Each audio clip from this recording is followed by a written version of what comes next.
புலிமுருகன் அப்படிங்கிற ஒரு film release ஆயிருக்கு. ஸோ இந்த ஃபர்ஸ்ட் லுக் எல்லாம் பார்க்கும்போது கொஞ்சம் சிமிலாரிட்டிஸ் இருக்கு. ரெண்டு படத்துக்கு ஒரு சிமிலாரிட்டி தான் இருக்கு எனக்கு தெரியும். எனக்கு எப்பவுமே ரொம்ப பிடிச்ச ஒரு school of acting, school of film making வந்துட்டு மலையாளம் இண்டஸ்ட்ரி. நெடுமுடி வேணு சார், வந்து Mammootty sir, Mohanlal sir, Thilakan sir, Murali sir அப்படின்னு எல்லாரையும் பார்த்துருக்கேன். நான் என்னோட பெர்ஃபார்மன்ஸையும் பார்த்துருக்கேன். அதெல்லாம் சப்கான்ஷியஸில் எங்கேயோ இருக்குது எனக்கு. அவர் வந்து முதல்ல வார்ன் பண்ணார், நீங்கள் நினைக்கிற மாதிரி இந்த படம் ஈஸி கிடையாது, டஃப் அப்படின்னு சொல்லி சொன்னார். எனக்கு அப்போ வரைக்கும் தெரியல. ஷூட்டிங் போனதுக்கப்புறம் தான் I realised how tough it is. Because ஜிம்முக்கு போனதை விட நான் ஷூட்டிங் போய் தான் இழைச்சேன் இந்த படத்துக்கு நிறையா. ஏன்னா அவ்வளோ ஹார்ட் ஒர்க் இருக்குது படத்தில். புதுசாக தப்பு பண்ணலாம், ஆனால் பழைய தப்பு திருப்பி பண்ணக்கூடாது. That is foolishness. புதுசாக தப்பு பண்ணால் திருப்பி you can learn again. So புது தப்பு பண்ணிட்டு இருக்கேன், பழைய தப்பு பண்ணுறது இல்லை.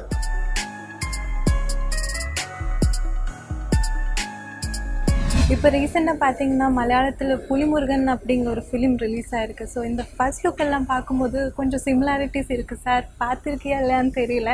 ஸோ அதுக்கும் இதுக்கு ஏதாச்சும் சிமிலாரிட்டி? ரெண்டு படத்துக்கு ஒரு சிமிலாரிட்டி தான் இருக்குது எனக்கு தெரிஞ்சு. புலி தான் அது என்ன, ஃபாரஸ்ட்னா புலி இருந்து தான் ஆகணும், வேறு வெளியே கிடையாது.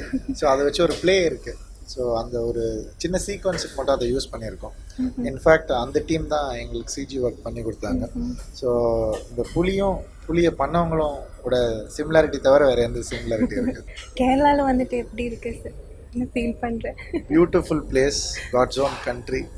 எப்போ வந்தாலும் மக்கள் என்னை சிரித்து வரவேற்றுட்டு இருக்காங்க. அதுக்கு தான் திரும்பி திரும்பி வரேன். இந்த ஒரு வரவேற்பு எப்போ இருக்கணும்னு ஆசைப்பட்றேன். அண்டு பெரிய சப்போர்ட் என் படத்துக்கு என்னுடைய முதல் படத்துலேருந்து கொடுத்துட்ருக்காங்க கேரளா ஆடியன்ஸ். அதுக்கு என்னுடைய நன்றி. எனக்கு எப்போவுமே ரொம்ப பிடிச்ச ஒரு school of acting, school of film making வந்துட்டு மலையாளம் இண்டஸ்ட்ரி.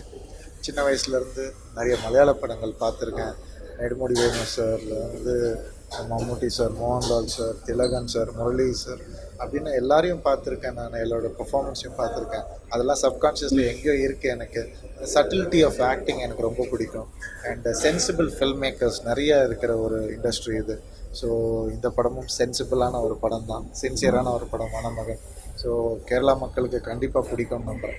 எப்படியாச்சும் ஒரு மலையாளம் ஃபிலிமில் ஒரு வாய்ப்பு இருக்குமா சார்? நீங்கள் ஹீரோவாக கொடுங்க செஞ்சிருவோம். வந்துச்சு வாய்ப்பு, அது எப்படியோ மிஸ் ஆகிடுச்சு.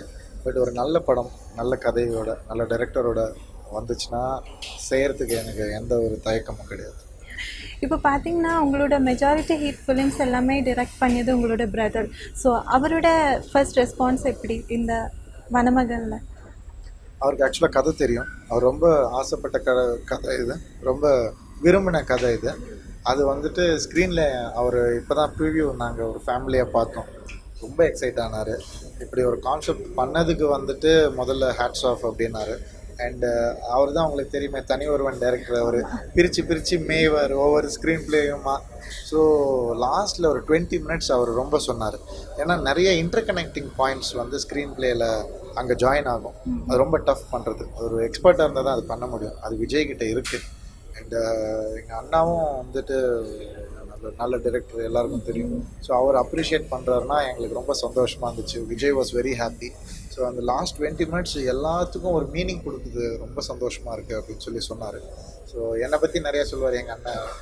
அதை வந்து நான் சொல்ல விரும்பலை. அவர் எப்போவுமே என்னை அப்ரிஷியேட் தான் பண்ணுவார். பட் ஒரு படமாக இது ஜெயிச்சிருக்கு அப்படின்றத வந்துட்டு அவர் உறுதியாக சொன்னார். 14 இயர்ஸ் ஆயிடுச்சு ஜெயம் ரவி அந்த ஒரு கேரக்டர் பிறந்துட்டு. இப்போ இன்ஃபேக்ட் அதுவே உங்களோட ஒரு identity. How to you feel sir? ரொம்ப சந்தோஷமாக இருக்குது. ஏன்னா கரெக்டாக வந்து ஜூன் தான் ரிலீஸ் ஆச்சு ஜெயம். இந்த ஜூனில் மணமகன் ரிலீஸ் ஆகுது. 14 இயர்ஸ் கம்ப்ளீட் ஆகுது. And all through the years I have been a good learner. ஒரு நல்ல ஸ்டூடெண்ட்டாக தான் இருக்கணும்னு நினச்சேன். My father has taught me that take every movie உன்னோட முதல் படம் மாதிரி எல்லா படத்தையும் எடுத்துக்கோ அப்படின்னு சொல்லுவாங்க. ஸோ அப்படி எடுத்தால் திருப்பி ஏபிசிடியில் தான் கற்றுக்கணும். So I am becoming better at ABCD to G again and again. And I am learning from my mistakes. அது வந்து திருத்திக்கிறேன். புதுசாக தப்பு பண்ணலாம், ஆனால் பழைய தப்பு திருப்பி பண்ணக்கூடாது. That is foolishness. புதுசாக தப்பு பண்ணால் திருப்பி you can learn again. So புது தப்பு பண்ணிகிட்ருக்கேன், பழைய தப்பு பண்ணுறது இல்லை. அண்டு பழைய தப்போட கரெக்ஷன் வந்துட்டு அது வந்து குட் ஆகிடுது. It's not a mistake anymore. So I've learn that strategy from all these years. நிச்சயமாக இந்த மாதிரி ஒரு பொசிஷன் எனக்கு கிடைக்கும் நான் நினைக்கல. அது கொடுத்த ஆடியன்ஸ்க்கு வந்து நான் தேங்க் பண்ணுறேன். முதல்ல என் ஃபேன்ஸ்க்கு ரொம்ப ரொம்ப தேங்க் பண்ணிக்கிறேன். அவங்க இல்லாமல் இந்த பொசிஷன் எனக்கு வந்திருக்காது. இப்போ ஜூனை பற்றி பேசி உங்களோட எல்லா நல்ல பாசிட்டிவ் எல்லாமே நடந்தது ஜூனில் தான். உங்களோட மேரேஜ், உங்களோட ஃபர்ஸ்ட் மூவி, இப்போ வனமகன் ரிலீஸ் கூட. எப்படி ஃபீல் பண்ணுறீங்க? ரொம்ப ஒரு I think it's a lucky month. I was not conscious about it முதல்ல. இப்போ தான் எனக்கு தெரியுது. யோசிச்சு பார்த்தா எல்லாமே ஜூனில் நடந்திருக்கு. ஸோ இந்த படமும் ஜூனில் ரிலீஸ் ஆக போகுது. அண்ட் ஐ ஹோப் அது brings the lucky factor back. இது ரொம்ப கஷ்டப்பட்டு பண்ணியிருக்கோம் இந்த படம் வனமகன். இதுக்கான ஒரு ரிசல்ட் சின்சியராக எப்போவுமே ஒரு அட்டெம்ப்ட் பண்ணால் ஆடியன்ஸ் அதுக்கான ஒரு மதிப்பு தருவாங்க. அந்த மதிப்பு மேலே எங்களுக்கு பெரிய நம்பிக்கை இருக்குது. So looking forward to the release and the success of the movie. இந்த மாதம் வந்துட்டு நிறைய வனமகன் பற்றி நான் பேசியிருக்கேன். பேச தான் எனக்கு புரியுது உண்மையாகவே எவ்வளோ கஷ்டப்பட்டிருக்கோம் படத்துக்கு அப்படின்னு. ஒவ்வொரு கேள்விக்கும் பதில் சொல்லும் போது I am revisiting the shooting days. கண்டிப்பாக நான் மட்டும் இல்லை, இந்த டீம் ஃபுல்லாகவே இந்த படத்துக்காக ரொம்பவே ஹார்ட் ஒர்க் பண்ணியிருக்காங்க. It's not a easy film to make. It's not at all an easy film. அந்த ஒரு எக்ஸ்பர்டிஸ் எல்லா டெக்னீஷியன்கிட்டையும் இருந்துச்சு. The passion towards making this film and the confidence in the script, இது எல்லாமே பேச தான் எங்களுக்கு எவ்வளோ உண்மையாக இருக்குன்னு புரியுது. ஸோ ரொம்ப ஆவலாக வெயிட் பண்ணிகிட்ருக்கோம் ஜூன் 23க்கு. நிச்சயமாக நல்லா வரும்ன்ற நம்பிக்கை இருக்குது.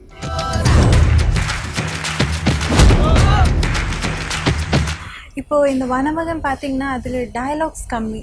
ஸோ எப்படி ஆடியன்ஸை என்கேஜ் பண்ண வைப்பீங்க? அது ஆக்ஷன்லோடையா இல்லை கிராஃபிக்ஸாக எப்படி? எனக்கு என்னென்னா actually cinema started without sound. Charlie சாப்ளின்லாம் பார்த்துருக்கோம். இன்றைக்கும் அவரை ஞாபகம் வச்சுருக்கோம். இன்றைக்கும் அவரை மிஞ்சறதுக்கு ஆக்டர் கிடையாது. ஸோ வந்துட்டு இது விஷுவல் மீடியம் சினிமான்றது. ஸோ அதில் வந்து டயலாக்ஸ் இல்லைன்றப்போ ஆட்டோமேட்டிக்காக என் ஐஸ் பிரைட்டன் ஆச்சு. ஆட்டோமேட்டிக்காக வந்து சில பாடி லாங்குவேஜ் புதுசாக வந்துச்சு எனக்கு. ஸோ எப்பவுமே ஒரு சேலஞ்ச் இருந்தால் தான் நியூனஸ் ஃபார்ம் ஆகும் சினிமாவில் வந்துட்டு. அண்ட் பர்ஃபார்மன்ஸில் பர்டிகுலர் ஒரு ஆக்டர் வந்து he has to reinvent himself in each and every film. So அது எனக்கு சில படங்கள் நடந்திருக்கு. இந்த படத்தை பொறுத்த வரைக்கும் I think I have given my best. என்னுடைய பெஸ்ட் பர்ஃபார்மன்ஸ் ஸ்டில் டேட்டாக இருக்கும்னு நினைக்கிறேன். அது ஆடியன்ஸ் தான் சொல்லணும். எனக்கு அது தோணுது. நான் எவ்வளோ வருஷம் கழித்து திரும்பி பார்த்தாலும் இந்த படம் கெரியரில் ஒரு முக்கியமான படமாக இருக்கும். இதோட ட்ரெய்லர் டீசர் எல்லாம் பார்த்தீங்கன்னா ஒரு டார்சனோட இது மாதிரி இருக்குது. ஸோ அதுக்கும் இதுக்கும் ஏதாச்சும் சம்மந்தம் இருக்கா சார்?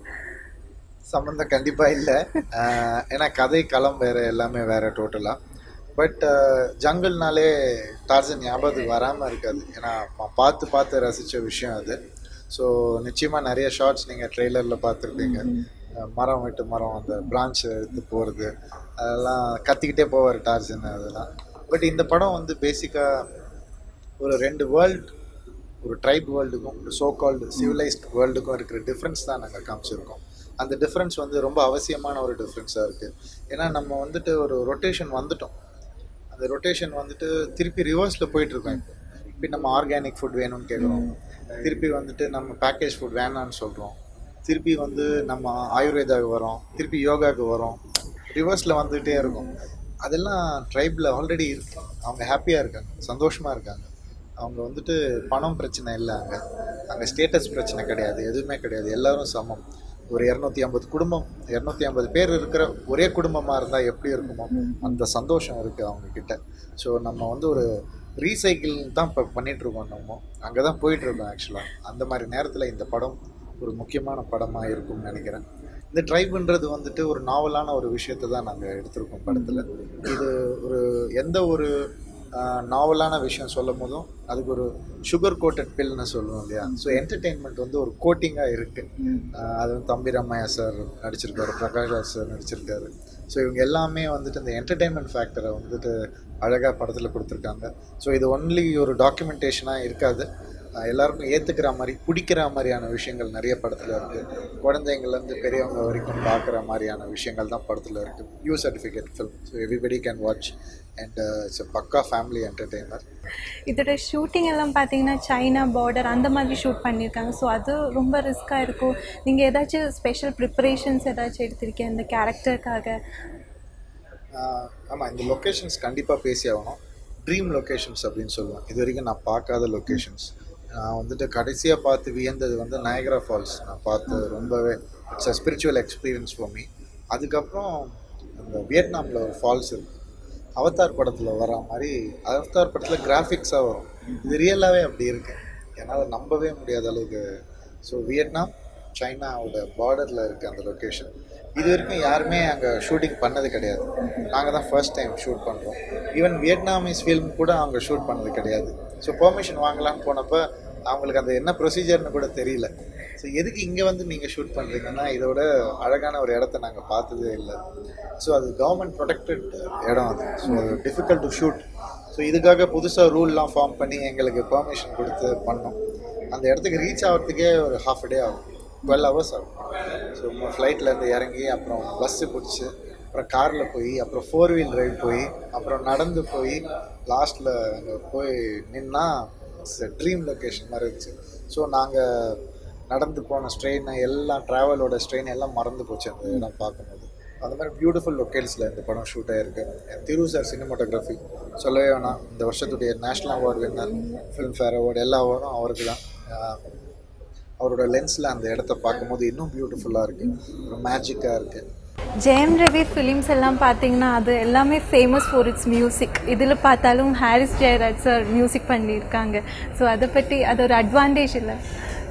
கண்டிப்பாக. ஏன்னா என்னோட 2 ஃபேவரட் ஆல்பம் இது. நான் சொல்லலை, நானும் சொல்கிறேன், ஹாரிஸ் சாரும் சொல்லியிருக்காரு. அவரோட ஃபேவரட் ஆல்பம் வந்து எங்கேயும் காதல் அண்ட் தாம்தம். ரெண்டுலேயுமே நான் இருக்கேன்னு நினைக்கும் போது ரொம்ப லக்கியாக ஃபீல் பண்ணுறேன். அவருடைய இந்த லேட்டஸ்ட் பெஸ்ட் வானமகன். கண்டிப்பாக ஹாரிஸ் சார் பற்றி சொல்லணுன்னா, எப்படி வந்து ஒரு விஷுவல் ஸ்க்ரீன் ப்ளே டைரக்டருக்கு முக்கியமோ, ஆடியோ ஸ்க்ரீன் ப்ளே மியூசிக் டைரக்டருக்கு ரொம்ப முக்கியம்.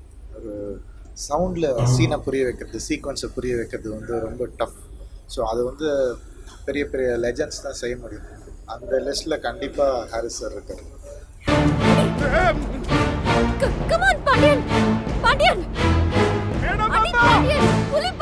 ஸோ ஒரு பேஷனேட் பர்சன் கூட ஆக்ட் பண்ணுறோம், அவர் கூட ஒர்க் பண்ணுறோம் அப்படின்னு நினைக்கும் போது ரொம்பவே சந்தோஷமாக இருந்துச்சு.